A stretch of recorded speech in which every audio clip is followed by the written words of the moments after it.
All right. Well, welcome everybody, and happy National Volunteer Week. Glad to have some of our partners on board from the American Hiking Society today. And before I introduce them, I'll just go over a couple of housekeeping. It looks like everybody's muted, so appreciate that. If you have questions throughout the presentation, feel free to put them in the chat. I'll monitor those and see if we want to answer them as we go or wait until the end.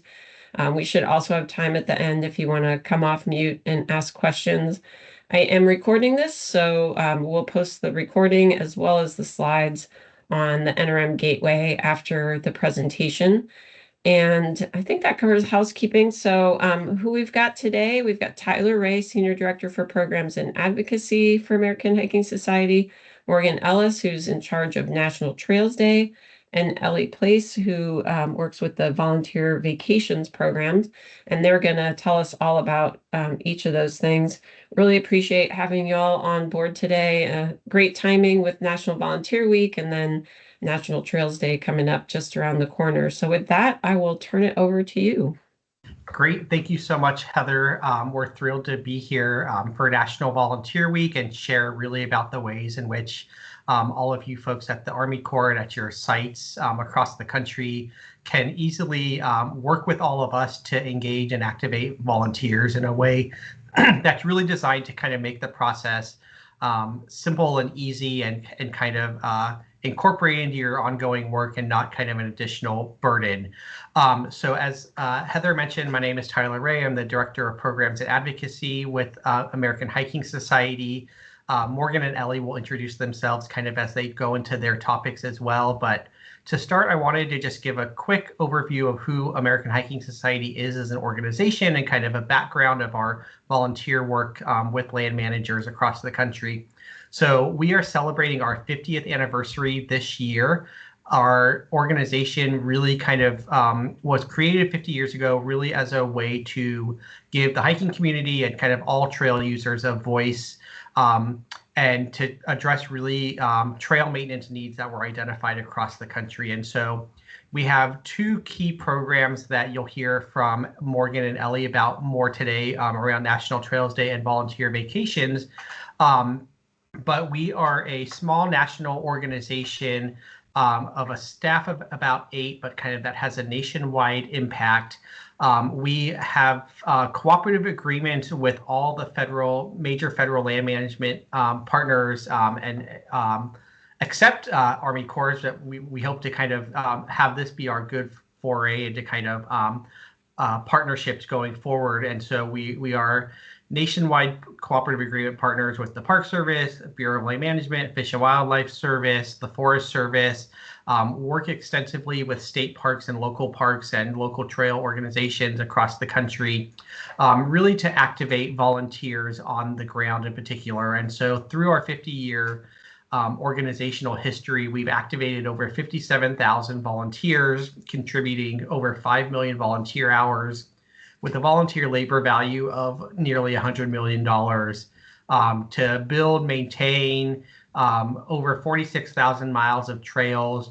This includes trail bridges, new tread, steps, you name it, we've probably done it, and have done this across 14,396 projects, primarily which have been done through our volunteer vacations, our alternative breaks, which are college-age volunteer vacations, and National Trails Day. And so those are kind of two of the main programs we're going to talk to you about today and share ways in which you can really easily engage and partner with us to kind of assist your on-the-ground work, bring new volunteers and faces to your trails at your sites, and then also really kind of assist just in kind of the public land maintenance that we are all engaged on.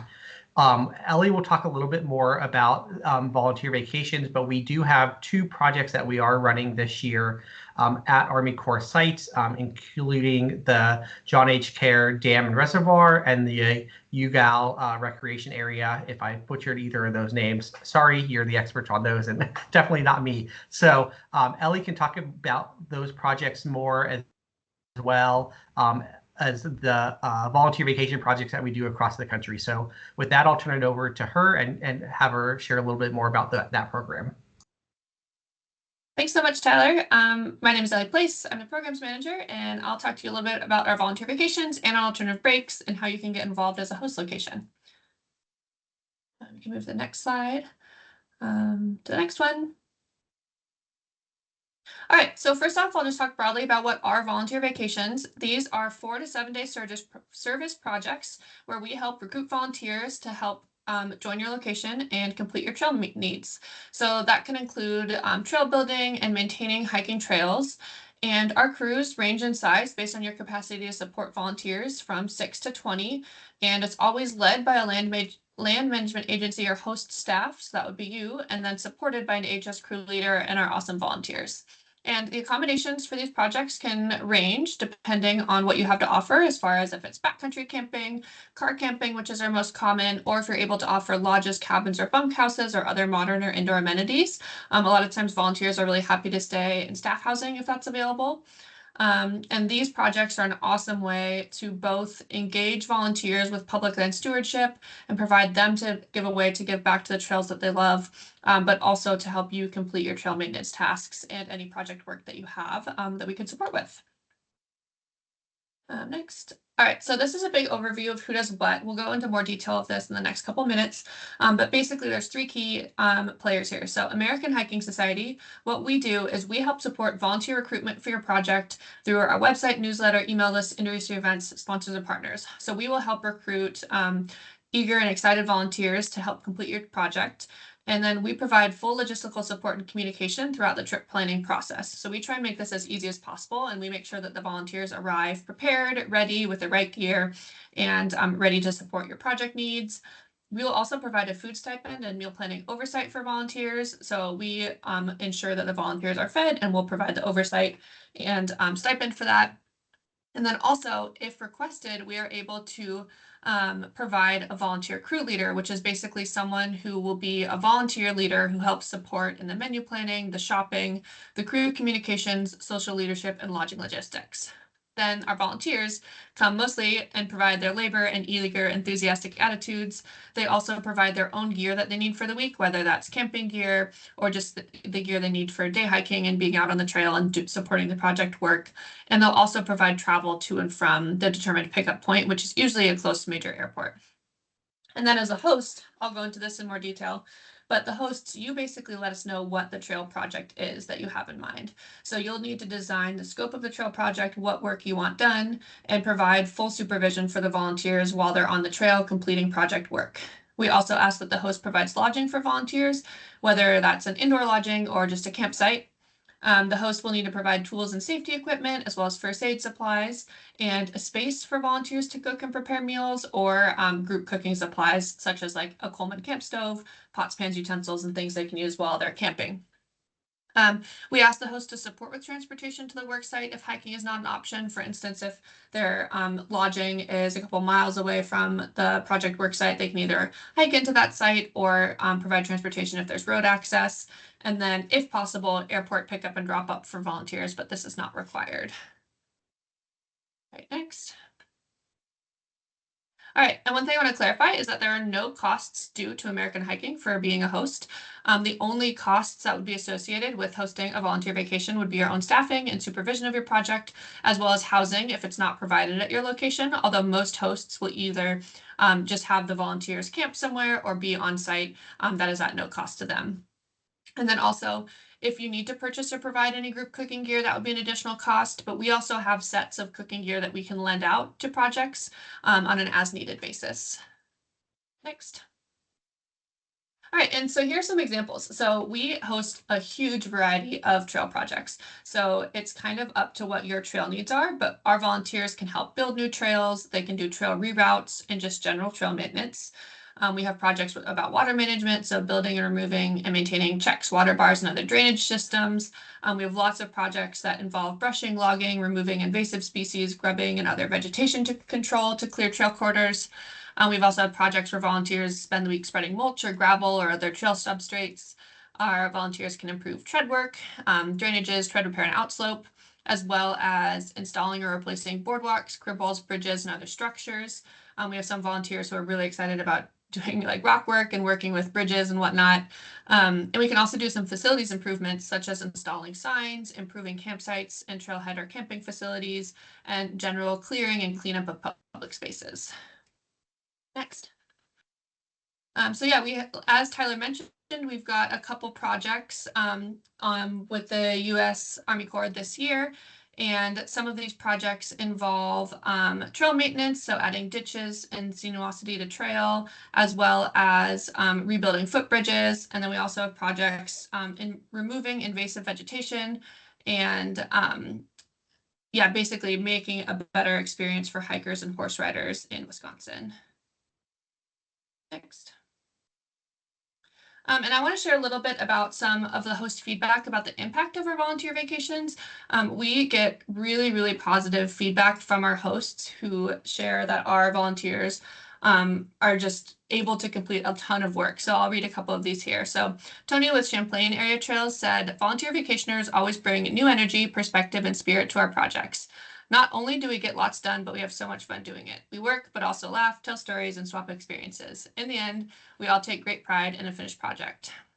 We've worked with the Catalina Island Conservancy in California for the last 3 years now, and they shared that our trail maintenance manager, Kevin, expressed that in his 17 years working for the Catalina Conservancy, this was the best group of people he's ever had assisting him with both personality and work ethic. I'm the volunteer manager here at the Catalina Conservancy, and all I can say is that I want to join one of these trips one day. And then we had another host share from a National Wildlife Refuge that the group knew more about trail design and sustainability than I could have imagined. They had new ideas for making the trail hold up over years instead of just putting a Band-Aid on the problem areas. So I just want to stress that like our volunteers have an incredible work ethic, and they come with usually a lot of trail maintenance experience, so they can really be a huge support to your trail maintenance needs. Next. All right, so now go into the next steps for hosts. And basically what we do is we accept rolling applications during the year, and up until the fall of this year, we'll be accepting applications for next year. So basically, if you're interested in hosting a volunteer vacation, I have some links and resources in the slides that we'll share a little bit later. But you'll want to put together an application and submit that online. And in your application, you'll let us know all of the details about your project, including the project dates. And we like to consider weeks when weather would be ideal. And also if your location is known for any seasonal attractions like fall foliage, wildlife migrations, or spring flower blossoms or anything, hosting a volunteer vacation during this time can really help attract more volunteers. And if dates are flexible, you can also let us know, and then we'll put together our schedule and move your project around where it fits best with us and our workload. You'll also let us know how many volunteers you can host. So depending on the housing that you're able to provide, and what the minimum number of volunteers to run the project is, as well as the minimum age of volunteers you can supervise. A lot of our volunteers, our average age is in mid-50s. However, we often have people who like to bring their children or grandchildren if possible and have a family experience on these trips. And you'll let us know the scope of your project work. So the bulk of your volunteer project should be focused on building or maintaining multi-use hiking trails on publicly accessed trails. But our volunteers are really efficient, so it's great to have a few backup projects planned if the crew is able to work through the original project quicker than anticipated, which happens a lot. You'll let us know what the accommodations are, such as the cabin or bunkhouse, the campsite facilities, or backcountry access. And we have a full host webinar that's about 60 minutes that goes through how to submit an application and how to make your application as like refined and good as possible. And so there's a link for that in these slides that we'll share with you afterwards. So if you're interested, I recommend that you watch that full webinar that goes through detail of how to submit a good application and have a good project. Next. All right, so now I'll talk a little bit about AHS crew leaders. So AHS crew leaders are a volunteer crew leader that we can send on the trip, and they'll basically aid in the social leadership and communication with the crew. They'll also do the meal planning and preparation, coordinate the lodging details, coordinate the crew travel, and they'll be the main point of contact with the crew. So this is a huge, huge help that basically takes all of the coordination and social leadership off of your plate and onto the crew leader, especially leading up to the project. So then when the volunteers arrive, they're pretty much just set and ready to go. However, I want to note that the crew leaders, this is not a paid leadership role, and they will still look to you for supervising the crew in the field, and for the scope of the actual project work. And so just to differentiate, the crew leader will help be kind of a logistical leader and aid in crew communication and planning, but then the host will still need to supervise the project plan, design the scope of the trail work, provide an orientation and tool use demo, and be the primary responder in the event of emergency. Next. All right, volunteer schedule. So I just have a quick day in the life of volunteer crew to give you an idea of what that looks like. So each volunteer vacation will vary depending on the location, weather, project rating, and group participants. They usually will arrive on a Sunday afternoon or evening, work Monday to Friday with one day off, and then depart the following Saturday morning. So you can expect about 30 hours of volunteer work throughout the week. We like to have at least one day off for the volunteers to rest or explore. Lots of volunteers love behind the scenes activities. If you can offer something special like a tour or a guided hike, or sometimes they like to go fishing or canoeing or anything that they're able to do at your project location. Usually the volunteers will eat breakfast and then get on the trail between 8 and 9 a.m. They'll work about 6 to 8 hours each day, depending on the climate and everything. Everyone will pack their lunches to eat on the trail. And then when the project wraps up in the afternoon, they'll hike back to camp and kind of have their free time to relax and enjoy, and then prepare dinner. And then, we like to have one full day off during the week. Next. All right, alternative breaks. So we also run alternative breaks, and they're very similar as far as volunteer vacations, except for the big difference is that alternative breaks are designed for college students to complete service projects during their school breaks, which can happen during spring, summer, or fall, and spring is our most common, but we do like to offer them year-round, basically whenever school has a break and they would like to do a project. These students are very willing and very excited, but they often have no previous trail work experience. So they must consider, if you'd like to host one, we just like to consider increased training and oversight for alternative break crews, since they probably have not used tools before. They usually do not come with any previous trail work experience. You also want to consider a little bit shorter days, shorter hikes, and easy to moderately strenuous projects. These students can do camping, but we like to reduce the barriers, and indoor lodging is often preferred by these groups. So if you specifically have like cabins or lodges or group indoor facilities, this is a really great opportunity to get engaged with these kind of volunteer service projects. Students love learning about the local areas, the career paths that your staff have taken to get where they are, and sort of the behind the scenes work of the parks and agencies and public lands. Often they have a student, staff, or group leader to support with communication and logistics, but American Hiking Society will also take on that role to host alternative break groups and make sure they're prepared and ready. And we usually facilitate a couple meetings in advance of a project to make sure everyone is ready to go. And if you'd like to host an alternative break, instead of having kind of a rolling application and setting our schedule, what we do is we just list all of the interested locations on our website. And then as students groups reach out to us, they'll say if they're interested in your location, and then we'll reach out with you and confirm the projects one-on-one. Next. And this year we had a alternative break at Raystown Lake in Pennsylvania, so a U.S. Army Corps location.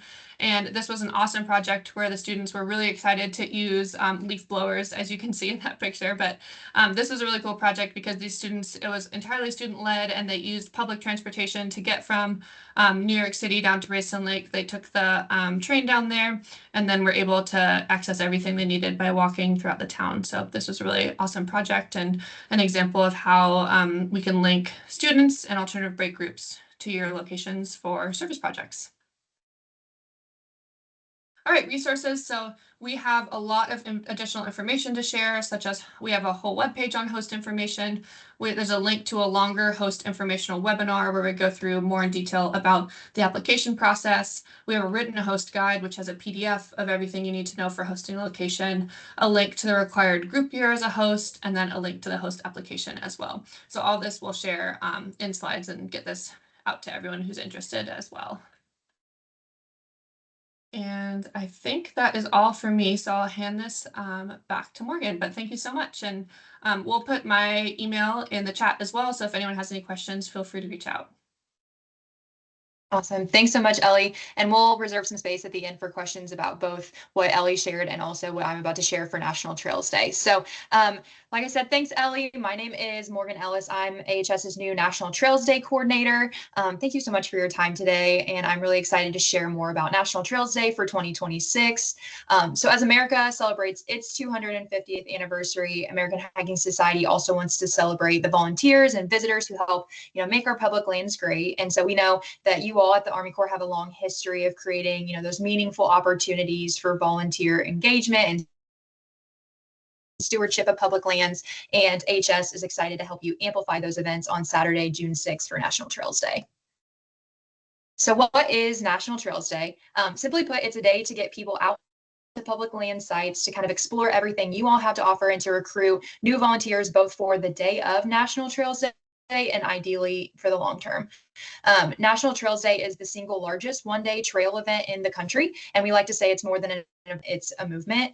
And so collectively in 2025, National Trails Day brought together 66,000 plus participants across nearly 1,000 events, which improves 758 miles of trails, which is valued at $1.15 million in volunteer labor. So National Trails Day is a significant benefit for our partner sites that do choose to register events with us.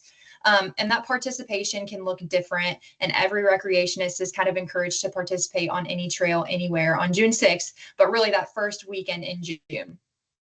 We encourage folks to hike, bike, paddle, horseback ride, whatever it takes to get people out and about on the trails. So if you're kind of wondering what American Hiking Society's role is in your National Trails Day event, we amplify your messaging and events to ensure, your events are straightforward and low lift. We understand you all are busy people doing incredibly important work, and we just want to help. So in 2025, National Trails Day reached more than 31 million people across all of our digital communications and social media, which is the equivalent of a $1.6 million advertising value. So we give you all access to our vast community of hikers, volunteers, recreationists found across our social media and email newsletters so they can find you and attend those events that are being hosted by you. And I know that when you often hear the word event, a running to-do list kind of starts rolling through your brain. I come from an events background, so I know what it can feel like to hear the word event. But NTD events can be as simple as incorporating your regularly scheduled activities into National Trails Day, kind of working on a special event with park partners in the community, or encouraging visitors to just do simple things like clean up trash from the trail, campsite, or other rec sites while they're visiting. We do kind of recognize the demands on you all as staff, especially as you prepare for busy summer and fall seasons. So our goal for NTD is to make events as simple as possible and incorporate National Trails Day into your existing planning and maximizing, the public attention that comes with National Trails Day as a way to, promote your trail site and future programming that you might be hosting there. So here on this slide are just a couple of easy ways for how you could celebrate on June 6th. So how can you or your local partners kind of utilize National Trails Day to reach new volunteers and new audiences? Here are a few quick ideas that we've seen from events in the past.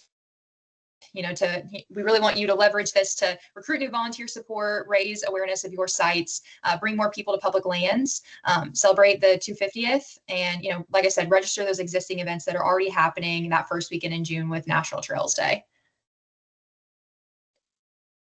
And to make it as low lift as possible for you all, we do have extensive resources available for event planning and promotion. So we have host toolkits linked on our website to help you plan more efficiently with timelines, social media resources, graphics, flyers, that kind of thing. And we just want to encourage you that no event is too small or too big. We just want to help you celebrate trails and get people out on June 6th and celebrate the people that help make our public lands great. We've even kind of compiled like a recommended public promotional timeline, which would kick off on May 5th. Our goal is to register all of the host events up until May 5th and then go live to the public on May 5th saying, hey, look at our online map of all of the events that you can attend locally to you. They can find all of the registration information by clicking on our map. And we've made registering your event super simple this year. It's a Google form that's embedded on our website that has all of the information that we need and that folks need to find you and your events. So if you go to our website and click on National Trails Day, and you click host an event, it'll automatically scroll down to our registration form. Once you fill out all of that information, you wait about 15 minutes and your event will auto populate on our website on our map, which is really cool. We already have quite a few populated on the web. So if you want to click into that afterwards, just to see, our goal is to get, all 50 states covered. So we're excited about that. And like I said, we're encouraging you all to be registered by May 5th for that public launch to kind of maximize the public awareness leading up to June 6th. So here's kind of what I mentioned with the map that's on our website. It also renders in a mobile version as well for easy access for folks. But you can embed all of your registration links there. If you have, additional information that you need from folks for them to RSVP or whatever, you can link all of the relevant event information that will be public on our website. And then one of the things we're doing to continue the impact beyond National Trails Day is we're encouraging folks to take a pledge to continue to give back to the trails and commit to another volunteer activity beyond June 6th. Maybe that's visiting another site or doing another activity beyond June 6th, but we really, really want to create kind of a social community for you to re-engage new supporters and volunteers beyond just this one day in June.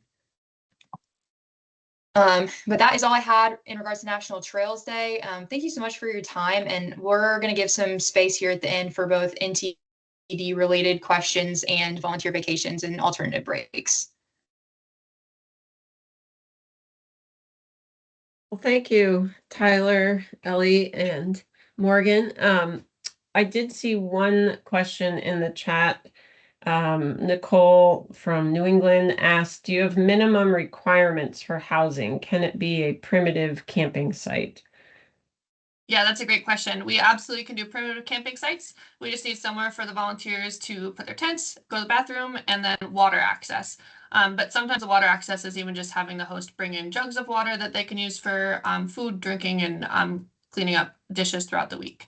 But yeah, primitive campsite is fine. And sometimes what we're able to do is like have volunteers camp outside around a building or facility that would have bathrooms and sometimes kitchen access. But sometimes it's just in a field in the back, and we bring in tents and tarps and things like folding tables that they can use to eat dinner and things like that. A lot of times too, knowing that Army Corps sites are also adjacent to BLM or Forest Service or other sites, a lot of federal partners or partners in general can kind of coordinate to have the folks stay at an adjacent land manager's campground that's nearby your Army Corps site or dam that can kind of make that requirement easier to meet too. And then I see another question from Justin. How does food work?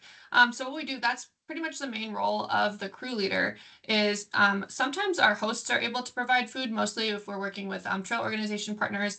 But for any location where the host is not able to provide food, we like to send the crew leader, and then they will plan and prepare meals for the crew. They'll do the food shopping, and they will oversee the food preparation throughout the crew, which is usually done. We have them split up the kind of do a chore chart where different people sign up for preparing the groups, like breakfasts and dinners, and then lunches are usually like a build your own sandwich bar in the morning. But so the host does not need to be involved in preparing or planning for volunteer food whatsoever. The only thing that we usually ask support in is if the host is able to recommend and bring the crew leader to a good nearby grocery store at least once before the week and sometimes during the week for resupply. But yeah, that's one of the main things that we like to take off the plate of the volunteer of the host. So yeah, and those costs are covered by HS. So we provide the food stipend and everything for the volunteers for the food for the week. And that's coming from the volunteers when they sign up. They're paying to be a part of this. Yeah, it's like their registration fees helping to cover that. Exactly.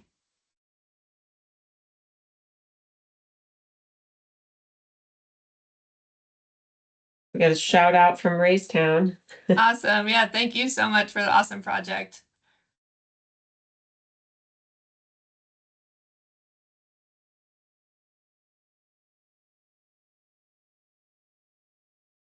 Any other questions out there? feel free to come off mute and ask them.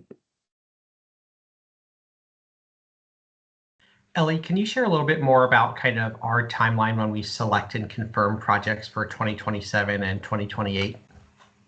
Yep, so we're accepting projects throughout the fall. So usually around October, November is when we have our deadline. And then we'll go through and review the project applications. We'll work with hosts on a one-on-one basis if your project is selected to make sure everything's fine-tuned and ready to go. Then we'll list everything on our website and begin advertising to volunteers in the late winter, so in the December, January timeframe. Then we kind of recruit volunteers up until the project start date. So usually in the summer. But yeah, we run projects from April through November. And basically any time between now and the end of this fall, we'll be looking to accept project applications.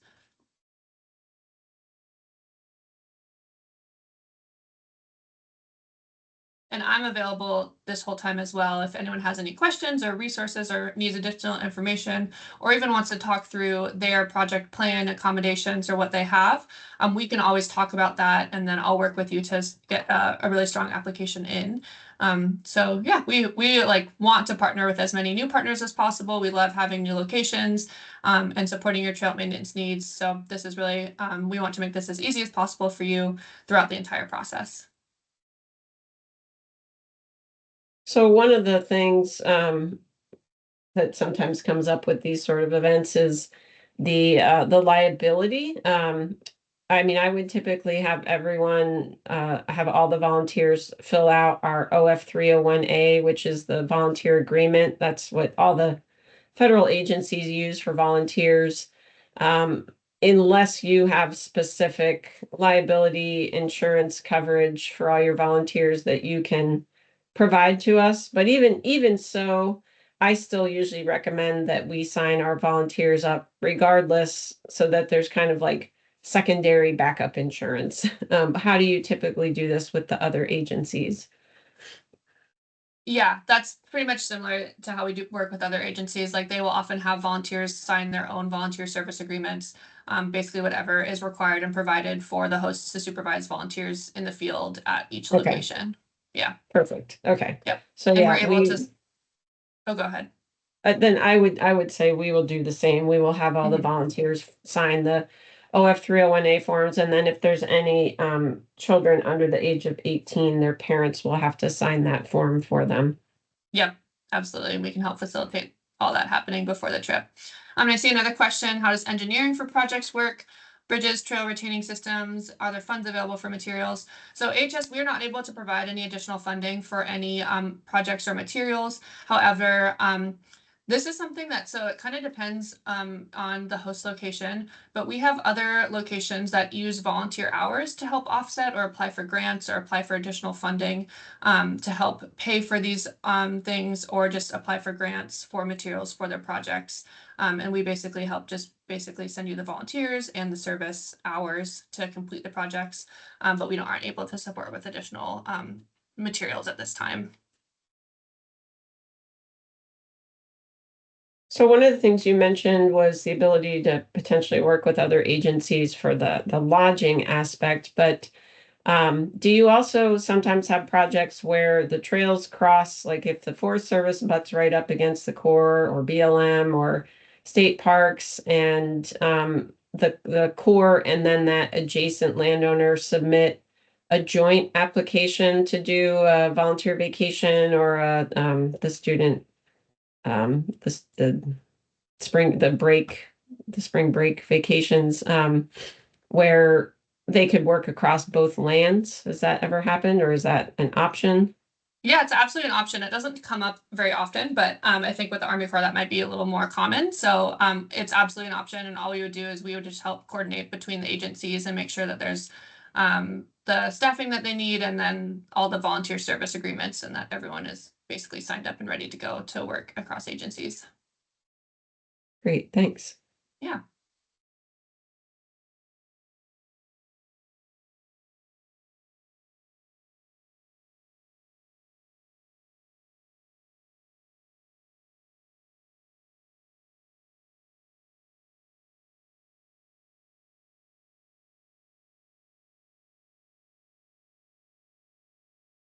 sounds like we've hit the point where we're not seeing anything else in the chat or hearing anything. Last call, anyone? If not, really appreciate the three of you being on and sharing these opportunities. We're always looking for ways to reach new volunteers, and we definitely have thousands of miles of trails out there that could use some love. So I think it's a great way to work with your organization. Like I said, we have recorded this and we have the slides. I'll get those posted to our Natural Resource Management Gateway page, training site, so that folks that couldn't participate today can watch this another time, or if you just need a refresher, you can load it up at any point. But any last words, Tyler, Morgan, Ellie? Just thank you. We recognize kind of limited capacity is a real challenge right now. And so kind of all of these things are really designed to help you kind of expand that limited capacity. And I know and appreciate all the work you all do. My brother-in-law is an Army Corps of Engineer staffer based in Bismarck. And so I just really appreciate all the work that you all do. And thank you so much. Awesome. Well, thank you. And we will be in touch and look forward to seeing how those couple events we have coming up in October and November go too. Thank you. Thanks, Heather. Thanks, everyone.